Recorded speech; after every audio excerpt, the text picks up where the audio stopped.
Centre Krishnagiri సంకేశ్వరైనటువంటి గౌరవ పెద్దలకి స్వాగతం సుస్వాగతం ఎస్ఐ సార్ వారికి రైతు సంబరాల కార్యక్రమాన్ని తిలకించడానికి గౌరవ పెద్దలు ఎస్ఐ సార్ వారికి స్వాగతం సుస్వాగతం కమిటీ నిర్వాహకుల తరఫున స్వాగతం సుస్వాగతం.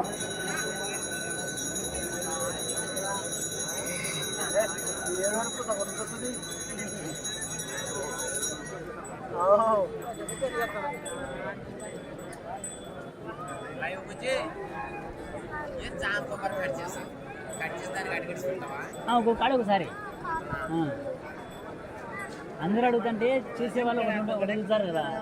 అదేవిధంగా వచ్చే సంవత్సరానికి పంట పండానికి గాను చూడంపాడు చిన్న మాదవ భార్య వీనమ్మ మరియు కుమారులు మాధవస్వామి గారు, వెంకటస్వామి గారు, గోవింద్ గారు, శ్రీనివాసు గారు, రామచంద్రుడు గారి యొక్క రైతు సంబరాల కార్యక్రమానికి తమ వంతు ఆర్థిక సహాయంగా యొక్క పంటలాగుడు పోటీలకు గాను 50,000 రూపాయలు ప్రకటించున్నారు. వారికి వారి కుటుంబానికి ఆ యొక్క మాతా మారమ్మ తల్లి ఆశీస్సులు ఎల్లవేళ్ళ ఉండాలని సదా వేడుకుంటున్నాం.